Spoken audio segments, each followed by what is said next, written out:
Amém? Eu quero falar nessa manhã, querido, sobre tirarmos forças da fraqueza. Você pode declarar para o irmão, fala, tirando forças da tua fraqueza. Amém? Como é que nós podemos tirar forças quando nós estamos fracos, quando nós estamos enfrentando alguma situação difícil, alguma situação de batalha, alguma situação onde nós estamos sendo pressionados? Como é que nós podemos nos tornar fortes quando naturalmente nós nos sentimos pessoas fracas? Amém? Versículo 32 do capítulo 11 de Hebreus, diz assim a palavra do Senhor: que mais direi? Não tenho tempo para falar de Gideão, Baraque, Sansão, Jefité, Davi, Samuel e os profetas, os quais pela fé conquistaram reinos, praticaram a justiça, alcançaram o cumprimento de promessas, fecharam a boca de leões, apagaram o poder do fogo e escaparam do fio da espada. Da fraqueza tiraram força, tornaram-se poderosos na batalha e puseram em fuga exércitos estrangeiros. Vamos orar, querido.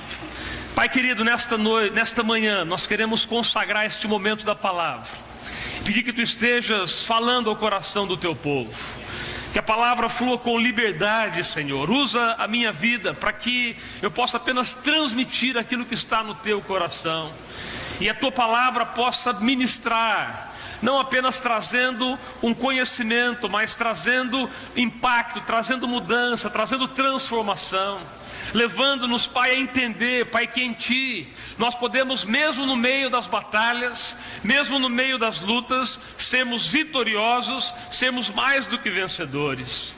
Traz esta convicção no coração dos Teus filhos nessa manhã, Senhor, e que nada possa impedir e nos distrair de receber a Tua porção que Tu tens aos nossos corações nessa manhã, em nome de Jesus. Amém e amém. Queridos, você conhece a palavra de Deus, e este capítulo que nós estamos lendo é o capítulo que fala sobre fé, mais especificamente fala sobre os heróis da fé, né? Já temos falado sobre fé durante algumas semanas. Semana passada eu falei sobre a igreja de Filadélfia, né? Demos uma pausa aqui para falar sobre a igreja de Filadélfia, que apesar de não terem pouca força, né, tinham diante de si portas abertas que o próprio Deus abria diante deles. E a palavra de Deus nos fala, como nós lemos a semana passada, mesmo diante de pouca força, de oposições, mesmo diante de situações difíceis, Deus é aquele que abre e que fecha portas. E eu quero, dentro dessa mesma linha, daquilo que nós vimos na igreja de Filadélfia, que era uma igreja abençoada, que era uma igreja que tinha palavra de Deus sobre a vida dela. Queridos, vocês precisam me ajudar, está muita microfonia aqui, precisa ajudar e diminuir um pouco isso. Eu não vou conseguir falar, não sei se é o retorno, mas está bem ruimzinho, precisa melhorar isso aí. Então nós vimos, queridos, que mesmo diante de situações adversas, era uma igreja que tinha o favor de Deus. A promessa de Deus diz que as portas, elas poderiam ser sim abertas, ou poderiam ser fechadas, de acordo com a vontade de Deus sobre aquele lugar. E dentro dessa mesma linha, eu estava meditando um pouco nessa passagem que fala sobre os heróis da fé, e nós vemos aqui que no final deste capítulo, Deus fala que estes homens de fé, estes heróis da fé, né, tiveram grandes conquistas, mas foram pessoas que tiveram que tirar, a gente diria num termo aqui comum, num termo secular, tirar coelho da cartola, mas na verdade eles tiveram que tirar força de onde eles não tinham, né? Eu gosto da tradução da Bíblia, a Mensagem, quando fala no capítulo 11, versículo 2, né? Se puder colocar aqui, né? No capítulo 11, versículo 2, esse mesmo capítulo, sobre esses heróis da fé, fala sobre eles: foi um ato de fé que distinguiu os nossos antepassados elevando-os acima da multidão. Pode diminuir um pouquinho, que está muito som na minha, está mais baixo aqui no retorno, né? Então diz aqui que esses homens, esses heróis da fé, eles foram distinguidos como aqueles que foram elevados muito acima da multidão, muito acima da média das pessoas da sua época. E na verdade esse capítulo fala que estas pessoas, quando você lê todo o capítulo de Hebreus capítulo 11, eram pessoas que o mundo não era digno, eram pessoas que deram bom testemunho. Amados, quando a palavra de Deus fala que eles foram distinguidos acima da multidão, acima da média, eu quero que você entenda que isso significa um reconhecimento, significa honra da parte de Deus. Significa que no mundo espiritual eram pessoas que tinham autoridade. Eu quero perguntar nessa manhã: quantos aqui gostariam de ser reconhecidos como heróis da fé em Cristo Jesus? Amém, queridos? Como aqueles que adquiriram autoridade, reconhecimento e honra da parte de Deus. Eu gostaria, amém, queridos? Só esses, quantos gostariam de ser reconhecidos? Amém? Todos nós como filhos de Deus, gostaríamos de ser reconhecidos como pessoas de autoridade, como pessoas que estão acima da média, não por alguma presunção, por algum orgulho, mas porque isso faz diferença no mundo espiritual. Isso nos dá autoridade no mundo espiritual. Isso nos dá a capacidade de andarmos em vitória como filhos de Deus. Eu quero que você entenda algo nessa manhã, querido, que como cidadãos do reino de Deus, de uma forma ou de outra, para o bem ou para o mal, nós seremos distinguidos como pessoas de honra ou como pessoas de desonra, como modelos a serem seguidos ou modelos a serem desprezados. A gente vê aqui neste capítulo 11 exemplo de pessoas que devem ser modelo para as nossas vidas. Infelizmente, nas últimas semanas, a gente tem visto noticiário aí de pessoas que estão numa posição de autoridade, empreiteiros, pessoas na política que deveriam dar exemplo, mas que são o anti-exemplo, pessoas que estão envolvidas com corrupção, com mentira, e graças a Deus isso tudo está vindo à luz, amém, queridos? E que venha mesmo, e que as pessoas possam pagar por aquilo que fizeram. Mas na verdade, quando nós falamos da cidadania do reino de Deus, nós temos que nos espelhar em pessoas desse tipo, pessoas que estavam acima da média, pessoas honradas, pessoas com autoridade, porque são essas pessoas, como diz aqui em Hebreus capítulo 11, que conquistaram reinos. São essas pessoas que, como nós lemos aqui nos versículos que nós acabamos de ler, que eles cumpriram as promessas de Deus na vida deles. São essas pessoas, como Daniel, que fecharam a boca dos leões, como Sadraque, Mesaque e Abednego, que entraram no meio da fornalha, mas o fogo não teve poder sobre a vida deles. São esses homens, como nós lemos, que se tornaram poderosos nas batalhas. Agora, quando você vê esse currículo destes homens, e aí eu te pergunto, querido, qual foi o motivo dessas pessoas terem sido pessoas acima da média? Qual foi o motivo desses homens, dessas mulheres terem sido chamados heróis da fé? Pastor, eles foram heróis da fé porque eles tiveram fé, sim. Mas esses homens e essas mulheres enfrentaram tempos difíceis. E sabe qual foi o segredo? Foi aquilo que nós lemos hoje, que quando eles enfrentaram momentos difíceis, da sua fraqueza, fala comigo, da sua fraqueza, tiraram forças. Na Bíblia a Mensagem, esse mesmo versículo, ele é traduzido da seguinte forma: esses homens e mulheres transformaram a desvantagem em vantagem. Que coisa tremenda, queridos. Sabe, ser um herói da fé não tem a ver com a nossa capacidade natural, não tem a ver com força natural.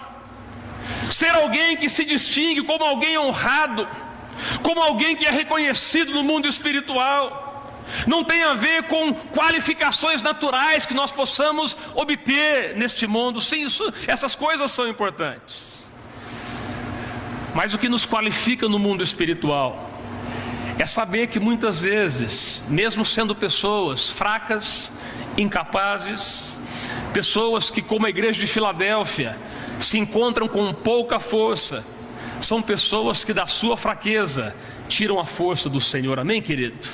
São pessoas que se apegam em um Deus que é poderoso, e porque se apegam em um Deus que é poderoso, se fazem fortes no meio da batalha.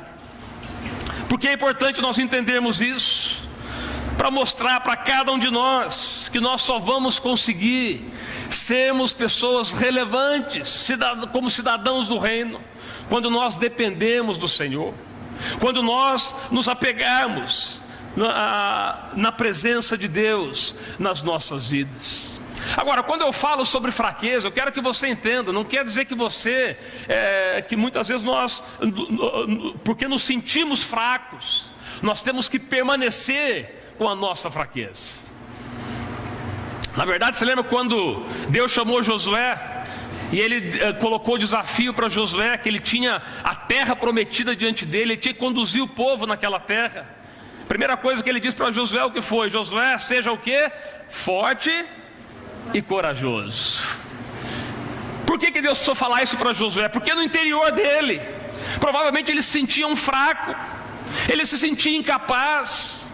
Então, amados, o fato de nós nos sentirmos fracos e incapazes, como esses heróis da fé, não significa que nós devemos permanecer com essa fraqueza, mas sim olhar para aquele que é poderoso, receber a sua instrução, a sua palavra sobre as nossas vidas, e nos tornarmos fortes em Cristo Jesus. Gideão foi outro homem, por causa da opressão dos midianitas, daquilo que eles estavam sofrendo, de repente Deus estabelece que ele tinha que trazer um livramento sobre o povo de Israel. Aí ele manda um anjo, aquele anjo era na própria teofania, a presença do próprio Deus. E aí aquele anjo fala para Gideão que: Gideão, o Senhor é contigo, homem valente. Mas ele era medroso. Mas sabe o que Deus estava dizendo? Você é medroso em você mesmo, mas eu te torno um valente em Cristo Jesus. Você pode declarar para o teu irmão, fala: você pode ser fraco, mas Deus te torna forte. Amém, querido? Deus te torna um valente no mundo espiritual. Amém, queridos? A pergunta que eu te faço nessa manhã, e é sobre isso que eu quero ministrar: como é que eu posso tirar forças da minha fraqueza? Como é que eu posso, talvez estando em uma condição como a igreja de Filadélfia que nós ministramos a semana passada, sem força, sem vigor, muitas vezes, passando por momentos difíceis, se sentindo incapacitado, como é que eu posso, desta condição natural, tirar forças, para que eu possa, como estas pessoas, me tornar poderoso nas batalhas que eu possa estar enfrentando? A primeira coisa, querido, nunca ignore que você está em uma guerra espiritual sem trégua. Fala, nunca ignore que você está em uma guerra espiritual sem trégua. Amados, uma coisa que eu sempre tenho falado: vida cristã não é parque de diversões. A gente se diverte, não é verdade? Deus nos dá boas coisas, Deus nos abençoa, Deus nos prospera, Deus libera milagres sobre as nossas vidas, Deus nos dá tempos de refrigério, de descanso, como diz em Salmo capítulo 23. Mas a caminhada cristã não é uma caminhada em um parque de diversões, onde tudo é festa, onde eu ando com a vida descompromissada, onde eu levo a minha vida cristã como se, uma vez que eu já entreguei a minha vida para Jesus, Ele tivesse a obrigação de fazer tudo, em qualquer tempo, sobre a minha vida, sem que eu precise fazer nada. Amados, para que você possa se tornar forte no momento da fraqueza, você precisa ter a consciência desta realidade, que existe uma guerra espiritual que todos os dias nós estamos enfrentando. É gostoso a gente ver o resultado, como nós vimos para esses heróis da fé. Conquistaram muitas coisas, colocaram exércitos para correr, foram reconhecidos no mundo espiritual. É gostoso a gente ver o que Deus falou sobre aquela igreja de Filadélfia que nós ministramos. Vocês podem ter pouca força, mas eu abro portas e eu fecho portas. Eu vou sustentar vocês. Mas você lembra qual era o contexto daquela igreja de Filadélfia? O que havia naquela cidade de Filadélfia? A sinagoga de quem? De Satanás. Pessoas que estavam provocando, que estavam, na verdade, testando aquele povo abençoado, queridos. A palavra de Deus fala que aquele povo seria provado. Então veja bem, a gente muitas vezes vê apenas o resultado, mas a gente esquece que para chegar no resultado existe uma batalha que tem que ser vencida. E é uma batalha que muitas vezes nós enfrentamos no nosso dia a dia. Sabe por que muitas pessoas perdem a guerra com o diabo, querido? Sabe por que muitas pessoas, ao invés de se tornarem vencedores poderosos, se tornam derrotados medíocres, mesmo sendo filhos de Deus? A primeira coisa é porque ignoram que há um inimigo querendo destruir as suas vidas. E a segunda coisa, porque ignoram este inimigo, não se preparam adequadamente para enfrentar esse inimigo. Segunda carta aos Coríntios, capítulo 2, versículo 11, a palavra de Deus diz: a fim de que Satanás não tivesse vantagem sobre nós, pois não ignoramos as suas ações, intenções. Quando a gente fala sobre a guerra espiritual, quando a gente fala sobre essa questão de que Satanás, ele sempre tenta e sempre vai tentar destruir as nossas vidas, você tem que entender, amados, que na verdade o diabo trabalha com 4 estratégias bem definidas. Você tem que gravar isso. A primeira coisa, Satanás tem um único plano. Fala comigo, Satanás tem um único plano. Qual plano que é esse? João 10:10. Matar, roubar. Não existe outro plano para ele. Não existe negociação, nem compaixão de Satanás. Pastor, eu fiz um acordo com o diabo, eu não mexo com ele, não mexe comigo. Vai nessa. Vai nessa, querido. Não tem acordo com o diabo. Não tem essa de que nós vamos ser amiguinho. Ele é bem claro. A sua única intenção é destruir a tua vida, a minha vida e destruir a igreja.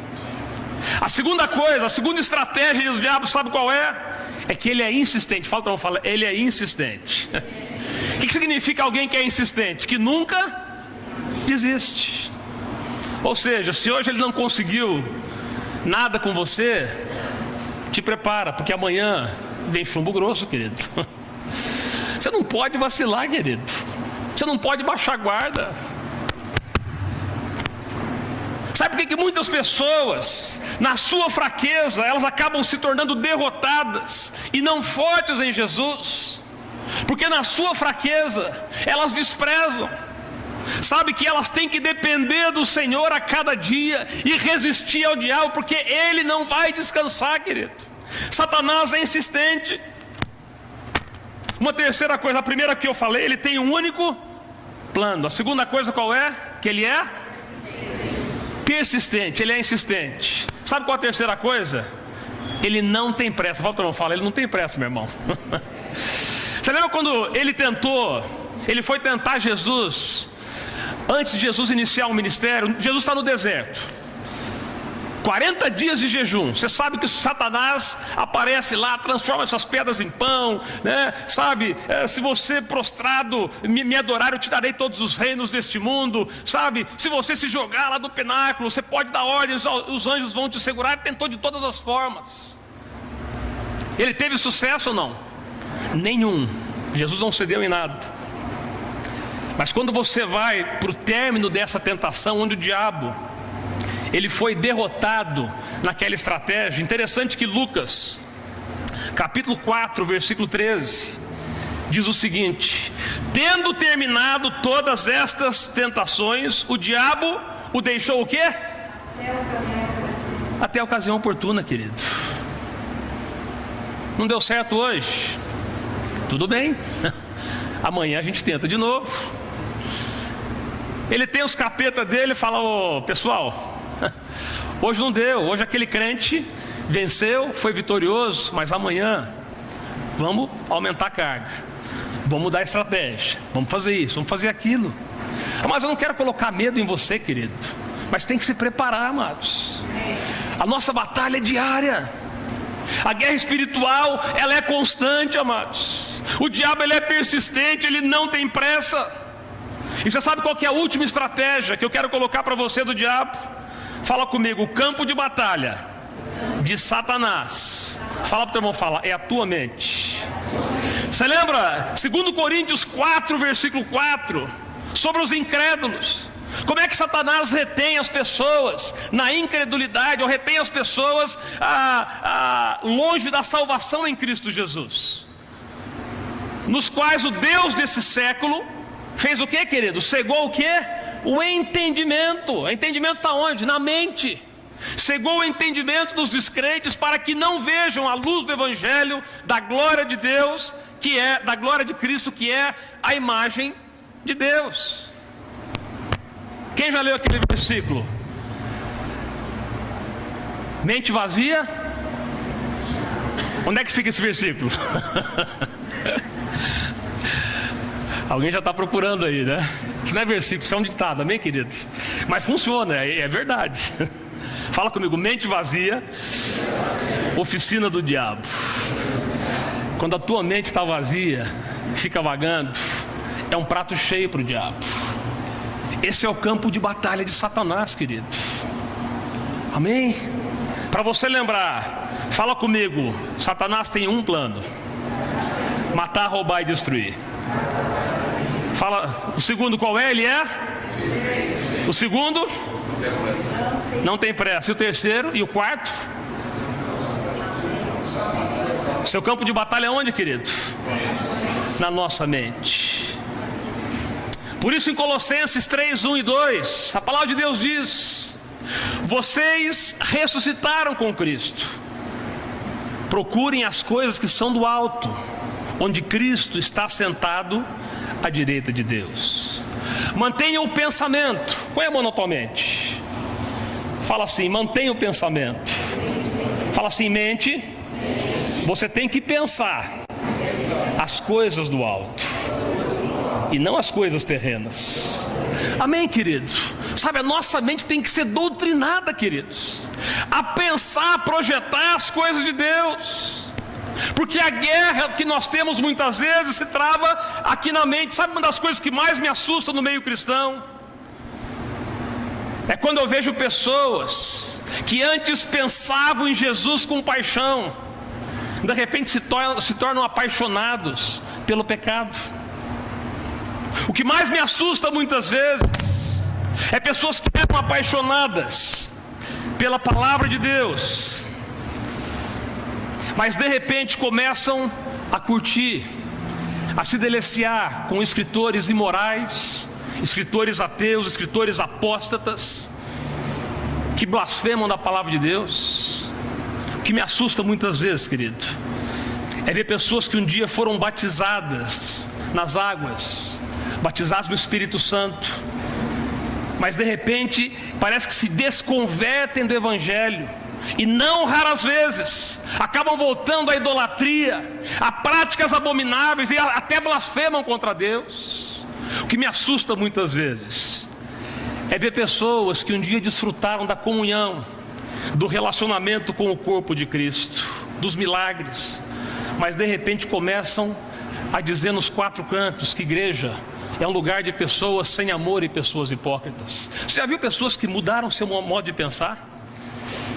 Já viu pessoas que tinham um padrão de pensamento, uma paixão por Jesus, uma paixão pela palavra, uma paixão pelo relacionamento com os irmãos, mas de repente, amados, parece que algo acontece na sua mente. Por que isso acontece, queridos? Porque ao invés de submeterem a sua mente ao Senhor, começaram a dar vazão a fábulas, a filosofias, começaram a permitir que coisas erradas entrassem no seu coração. Sabe o que isso acontece muitas vezes? Orgulho. A pessoa ela entra naquela posição: eu sei, eu faço, eu posso, e ninguém tem nada a ver com isso. E quando a pessoa deixa entrar orgulho no seu coração, sabe qual que é o outro caminho? O próximo passo do orgulho é a rebeldia. A pessoa começa a ser lei para si mesma. Ela começa a pensar de si mais do que ela deveria. Ao invés de ela se submeter às autoridades espirituais que Deus coloca sobre a vida dela, ela começa a julgar, começa muitas vezes a ser pesada demais, queridos. Deixa eu dizer algo para você: Satanás quer trabalhar na tua mente, querido, mas você tem que fazer como Paulo. A minha mente é para pensar as coisas do alto, é para submeter a palavra de Deus sobre a minha vida. Sabe, eu não vou permitir que o diabo coloque confusão. Muita gente tem que discernir, amados, quando o diabo começa a lançar sementes de discórdia, sementes de orgulho, sementes de rebeldia na nossa mente, e de repente a gente começa a questionar tudo aquilo que Deus quer fazer, tudo aquilo que Deus já fez nas nossas vidas.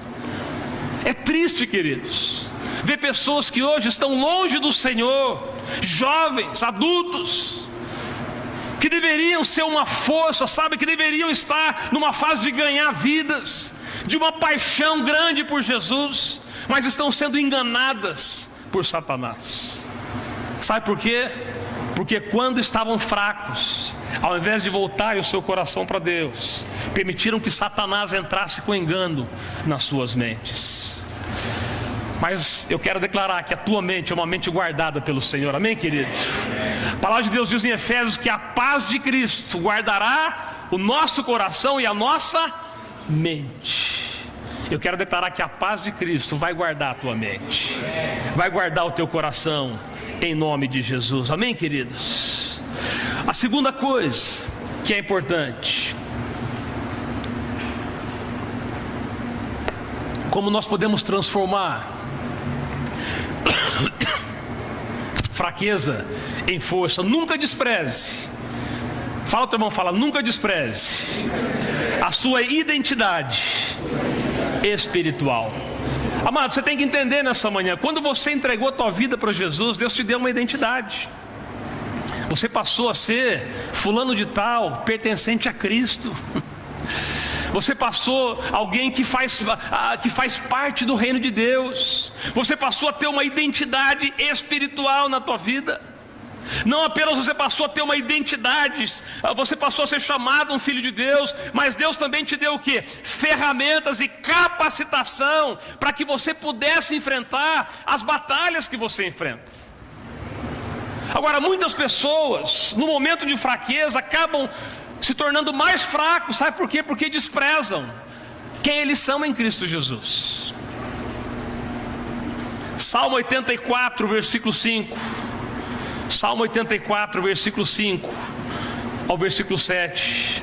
A palavra de Deus diz: como são felizes os que em ti encontram sua força, os que são peregrinos de coração, ao passarem pelo vale de Baca. Olha só o que diz: fazem dele um lugar de fontes, e as chuvas de outono também o enchem de cisternas. Prosseguem o caminho como? De força em força, até que cada um se apresente em Sião. Vale de Baca fala de situações e momentos de dificuldade. Oi? Vale de lágrimas, vale de agonia, tempos difíceis. A questão é que muitas vezes, quando nós estamos passando por esses vales, amados, na hora que nós passamos pelos vales, ao invés de nós reforçarmos a nossa identidade, nós desprezamos a nossa identidade. Deixa eu dar 2 exemplos para você. A gente fala de dificuldade. O homem que passou por dificuldade, você já vai lembrar de uma pessoa. Qual é o nome dessa pessoa na Bíblia? Aquela pessoa que passou por maiores dificuldades. Jó. Jó, quando passou por dificuldade, não foram poucas as dificuldades. Ele perdeu, amados, simplesmente tudo que ele tinha, ou quase tudo. Perdeu os bens, perdeu os filhos, perdeu a sua saúde. E aí ainda Deus deixou a esposa dele para ficar com ele, para falar na cabeça dele. Falou: Jó, olha como é que você está, cara. Abre mão da tua integridade e morre. Amaldiçoa o teu Deus e morre. Foi o que a mulher dele falou. O que Jó falou para sua esposa? Diz que Jó, no capítulo 1, versículo 22, diz o seguinte: em tudo isso, ou seja, nesse vale de Baca, neste vale de lágrimas, nessa situação de profunda agonia, de profunda provação, em tudo isso, Jó não pecou e nem atribuiu a Deus culpa alguma. Em outra passagem diz que Jó, ele não abriu mão da sua integridade. Diz que Jó não pecou com seus lábios. E lá, ainda no meio dessa situação, em Jó capítulo 19, versículo 25, ele declara sobre Deus: eu sei que o meu Redentor vive, e por fim se levantará sobre a terra.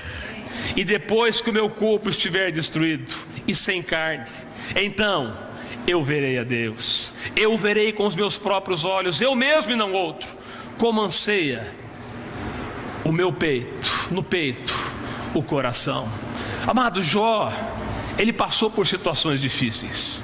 Era um momento de fraqueza, mas quando ele foi provocado a abrir mão de tudo, a amaldiçoar Deus, ele falou: eu não vou abrir mão da minha integridade.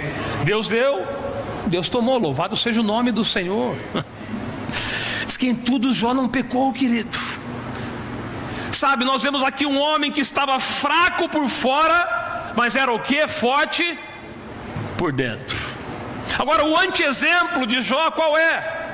Um homem que se tornou muito forte na Bíblia. Quem foi, querido? Sansão. Interessante que quando Sansão nasceu, ele foi consagrado como um nazireu, homem separado para Deus. Não vai cortar o cabelo, não vai tomar vinho, né? Não vai tomar bebida forte, enfim, várias recomendações. E desde que ele começou a se entender por gente, ele viu que ele tinha realmente uma força sobrenatural. Carregou o portão de cidade nas costas, matou mais de 1000 inimigos com uma queixada, botou fogo no rabo de 300 raposas e fogo no arraial do inimigo. O cara era assim, era o cara em termos de força natural. Mas quando ele foi testado, ele mostrou que a força dele era apenas o quê? Externa, mas o seu interior era fraco. Não adianta você ser forte exteriormente e fraco interiormente.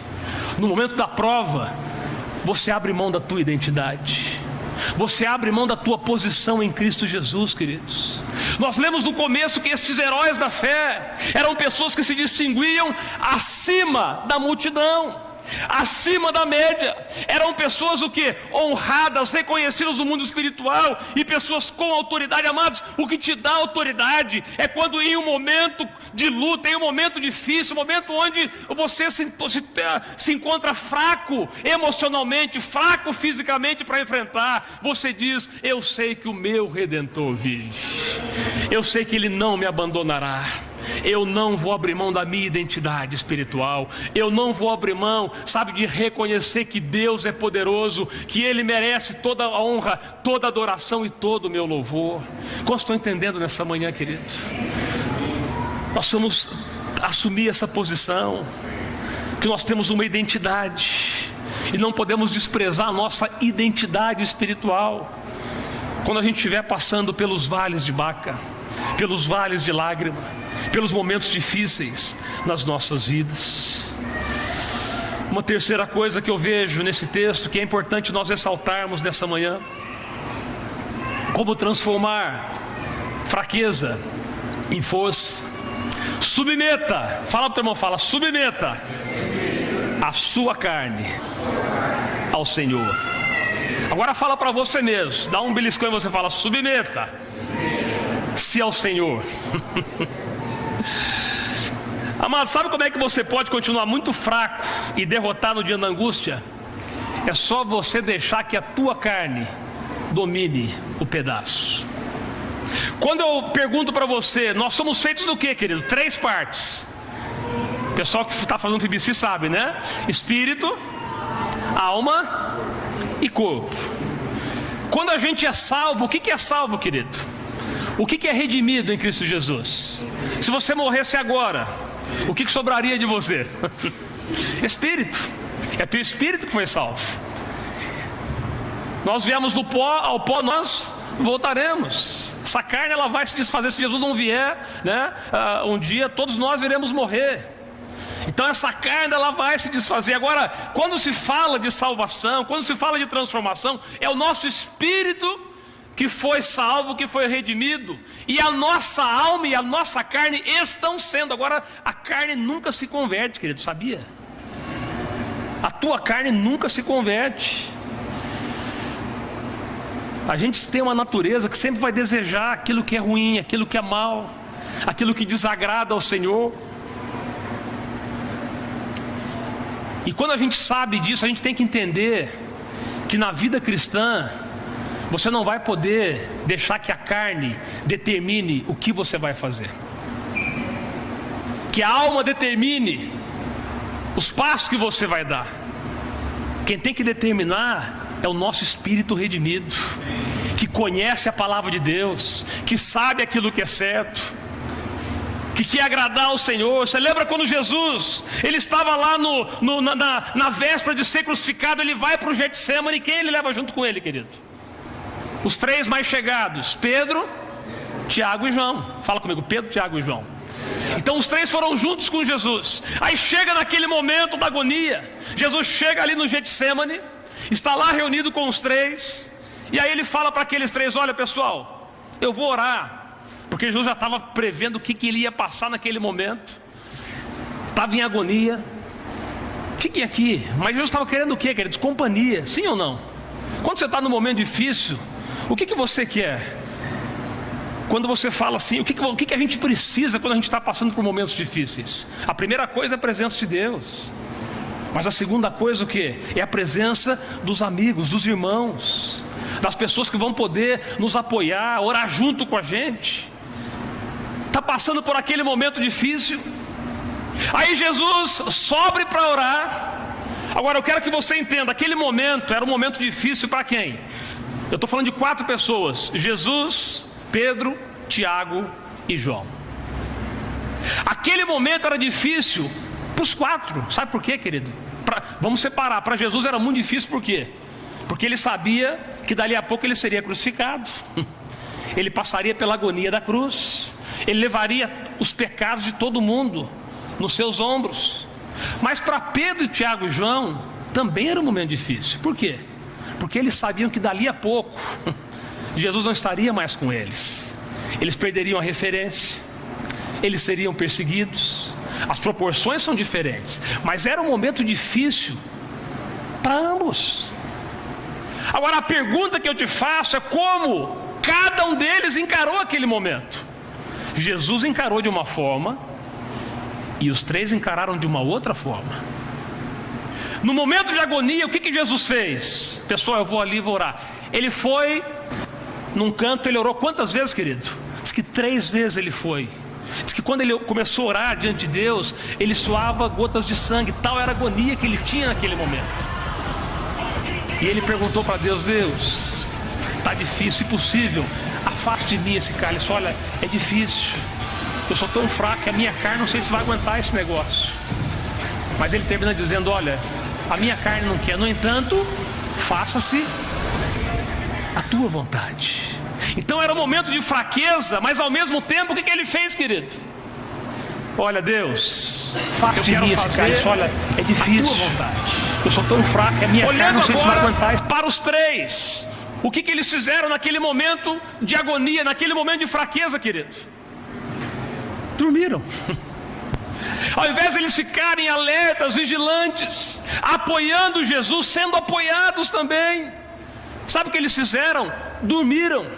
As 3 vezes que Jesus foi e voltou, encontrou-os dormindo. E aí Jesus vira para eles e traz uma lição: vocês não puderam vigiar nem uma hora. E aí Jesus fala para aquelas pessoas, capítulo 26 de Mateus, versículo 41: vigiem e orem, para que não caiam em tentação. O espírito está pronto, mas A carne é fraca. No momento de fraqueza, a pior coisa que você pode fazer é deixar que a tua carne domine o teu espírito. É deixar que a tua carne prevaleça. Ah, pastor, mas eu não estou sentindo, eu estou cansado. Amados, eu também estou cansado. Quem não fica cansado depois de uma batalha? Quem não fica esgotado diante de uma situação de injustiça, de uma situação de sofrimento? Quem não fica, amados, agoniado diante daquilo, de um quadro como Jesus estaria enfrentando dali a pouco? Todos nós ficamos, amados. Sabe, eu já ouvi tantas histórias de pessoas que ao invés de vigiar e orar, dormiram no ponto, e por isso acabaram pecando contra Deus, e aí vem com a maior cara lavada, né? Pastor, eu quero fazer o que é certo. Mas você sabe, ainda tenta jogar a cumplicidade pra gente. Você sabe, pastor, a carne é fraca. Eu sei que eu tenho que fazer o que é certo. Eu sei que a minha carne não pode ganhar. Eu sei que é errado entrar na internet. Eu sei que é errado consultar essa pornografia. Eu sei que é errado ceder a esses apelos. Mas você sabe, eu sei sim, querido. Eu sei, e os outros 7 bilhões de pessoas que vivem nesse mundo sabem que a carne é fraca, porque a tua carne é tão fraca quanto a minha. Mas sabe qual que é a diferença? É que a tua carne não pode dominar você, assim como a minha carne não pode me dominar. No momento de fraqueza eu tenho que dizer: Senhor, a minha carne é fraca, mas eu submeto ela ao teu espírito. Eu vou vigiar, eu vou orar, eu vou permanecer firme na tua palavra.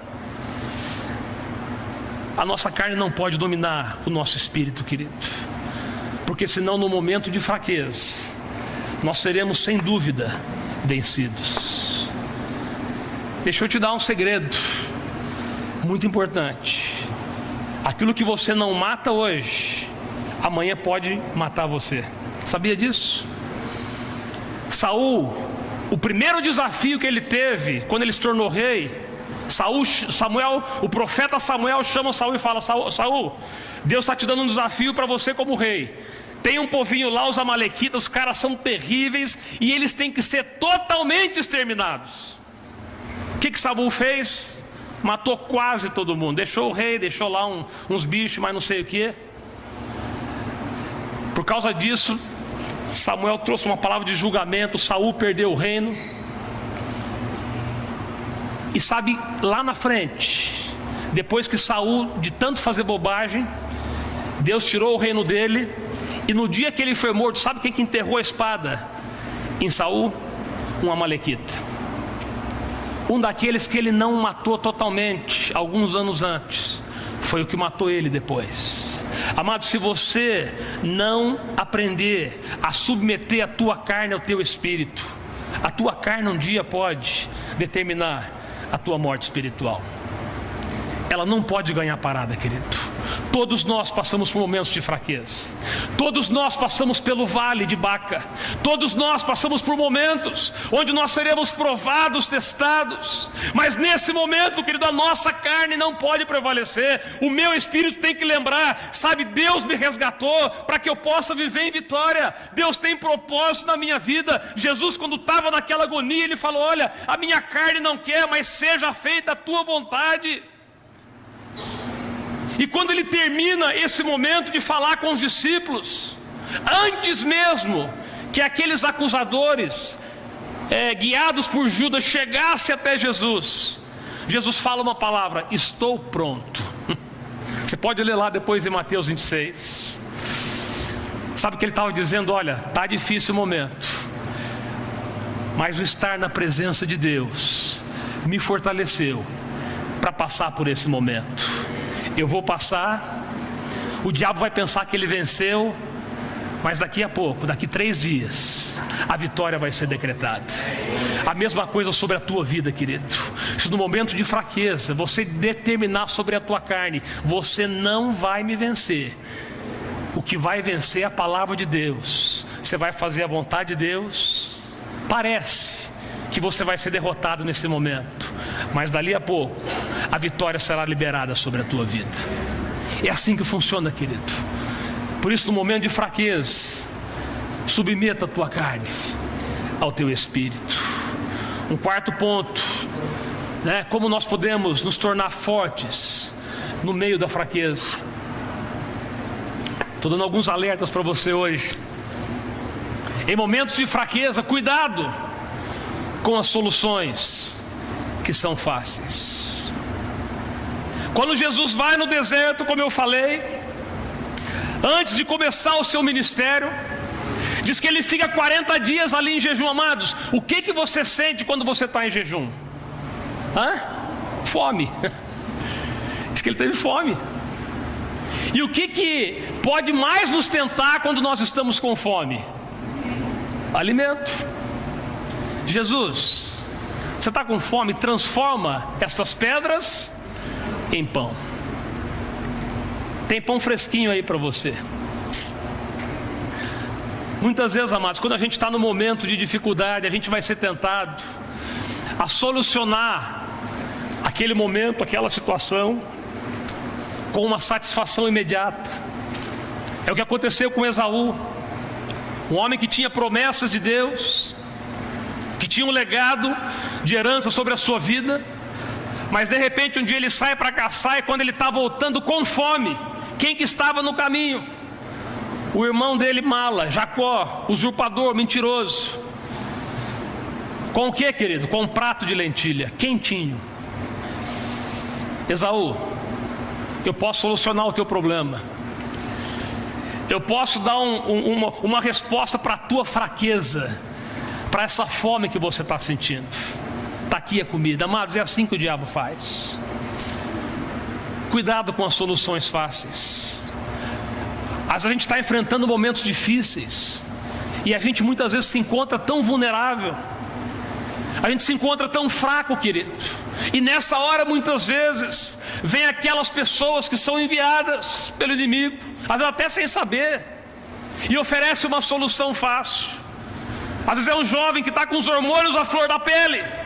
Qual que é a solução fácil? Vai se masturbar, vai ter relação com a sua namorada. Às vezes é alguém que está passando por uma situação financeira complicada.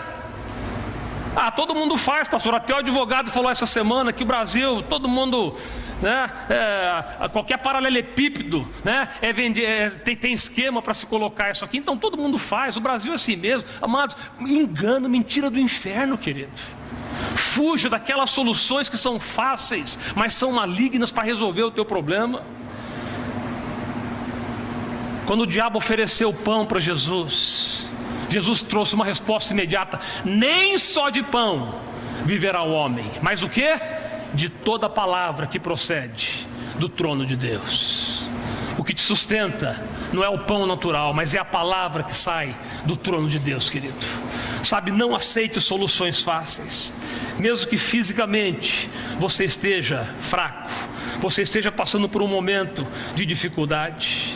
E a última coisa, os músicos podem vir, eu quero terminar com esse ponto. A última coisa, como é que nós podemos nos tornar fortes no meio da fraqueza, Os músicos podem vir, amém, queridos? Podem vir. A quinta coisa, transforme o lamento em louvor. Vamos falar junto essa frase, querido? Vamos lá? Transforme, pois o Senhor... Amém, que coisa tremenda isso aqui, amados. 2 Coríntios capítulo 12, versículo 7 e versículo 8, falando sobre Paulo. Segunda carta aos Coríntios 12, versículo 7 e versículo 8. Para impedir que eu me exaltasse por causa da grandeza dessas revelações, foi-me dado um espinho na carne, um mensageiro de Satanás para me atormentar. 3 vezes roguei ao Senhor que o tirasse de mim. Até hoje, amados, 2000 anos depois, ninguém sabe que espinho que era esse na carne de Paulo. Nenhum teólogo sabe, não foi revelado para ninguém que tipo de espinho que Paulo tinha na sua carne. Talvez fosse uma situação de enfermidade, talvez fossem pessoas, Alguns teólogos sugerem que fossem pessoas religiosas que sempre estavam lá provando a paciência de Paulo, a fé de Paulo. Mas ninguém sabe, na verdade, que espinho na carne era esse. Mas o texto deixa muito claro que esse espinho o deixava fraco, que esse espinho o debilitava. Era tão terrível esse espinho que ele chegou a pedir 3 vezes a Deus. Amados, muita gente está passando por algumas coisas que nos levam a nos tornarmos fracos. E a gente muitas vezes fala: Senhor, eu não estou aguentando mais isso aqui. O Senhor pode dar um jeito nessa situação? Deixa eu dizer algo para você. Às vezes Deus dá um jeito. Às vezes Deus fala: eu vou dar, mas eu vou dar lá na frente. E às vezes Deus simplesmente fala para você o seguinte: eu não vou dar jeito nenhum. E mesmo assim a gente tem que aceitar que Deus vai estar no controle das nossas vidas. É difícil, mas a gente conviver com situações que muitas vezes nos tornam fracos. Sabe por que Deus permitiu esse espinho na carne de Paulo? O próprio Paulo fala: para que eu não me ensoberbecesse por causa da grandeza das revelações. Muitas vezes Deus permite que algumas coisas que a gente acha que deveriam sair, elas não saiam. Que algumas situações elas permaneçam, ou elas perdurem mais do que nós gostaríamos. Sabe por quê? Para que você aprenda a sempre depender do Senhor, a sempre estar debaixo da presença de Deus. Para que você aprenda, querido, que naquele momento, mesmo se Deus não tirar, mesmo se Deus não te livrar de alguma situação, porque nós lemos lá em Hebreus 11, que esses homens tiraram força da fraqueza, eles se tornaram poderosos na batalha. Mas lê a partir do versículo 35. Muitos foram cerrados ao meio. Muitos preferiram, ao invés da ressurreição, sofrer e padecer por amor a Cristo. Isso é ter vitória? Depende da tua perspectiva, querido. Na perspectiva de Deus, a vitória, sabe o que é? É quando nós caminhamos a vida cristã e, a despeito daquilo que nós possamos passar, o propósito de Deus está se cumprindo nas nossas vidas. Isso é alguém que tem vitória. Isso é alguém que está caminhando a vida cristã e realmente está alcançando a realização dos propósitos de Deus na sua vida. Sim, nós temos que orar. Assim como Jesus orou 3 vezes diante de Deus, pedindo: Senhor, afasta de mim esse cálice. Paulo também orou 3 vezes: tira esse espinho da carne. Jesus não atendeu nem a oração de Jesus. Deus não atendeu nem a oração de Jesus e nem a oração de Paulo. E mesmo assim, ele continuou sendo Deus. Deixa eu dizer algo para você: Deus continua sendo Deus, amém, querido? Independente daquilo que possa vir a acontecer. E aí o texto continua, ainda em 2 Coríntios 12, versículo 9: mas ele me disse: a minha graça é suficiente para você, pois o meu poder se aperfeiçoa na fraqueza. Portanto eu me gloriarei ainda mais alegremente nas minhas fraquezas, para que o poder de Cristo repouse em mim. Por isso, por amor de Cristo, o que ele fez? Regozijo. O que é alguém que se regozija, querido? Dá glória. Obrigado, Jesus. Eu regozijo-me nas fraquezas, nos insultos, nas necessidades, nas perseguições, nas angústias. E aí termina dizendo no versículo 10: pois quando eu sou fraco. 10, por favor, Guto. O que diz no final? Versículo 10. O que diz no final? Pois quando sou fraco, é que sou forte. Nessa manhã, querido, Deus quer te tornar forte nele. Não forte no teu braço, mas forte nele, querido. Sabe, Deus quer te fortalecer para você passar pelas batalhas que você tem passado, pelas guerras que você tem enfrentado, pelos desafios que você tem enfrentado. Deus quer te tornar forte nele. Não forte como Sansão, que não soube, valorizar a força que Deus havia colocado nele, porque ele era apenas forte exteriormente, mas era fraco interiormente. Deus quer te fortalecer no teu interior, no teu coração, para que como Jó você possa dizer: eu sei que o meu Redentor vive. Eu estou passando por essa situação, por essa batalha, mas eu sei que Ele vive. E daqui a pouco Ele vai se levantar. Sabe, eu vou sair dessa situação. Independente de quando eu vou sair dessa situação, eu vou me regozijar, eu vou me alegrar, eu vou glorificar o nome do Senhor, e a vontade dEle será realizada na minha vida. Fica em pé comigo se você crê, querido, nessa manhã. Da fraqueza tiraram forças. Talvez essa manhã você precisa dessa fraqueza, dessa condição que você está, tirar forças que vem direto do Senhor, querido, que vem direto do trono de graça. Abra o teu coração nessa manhã. Deus quer te encher com essa força.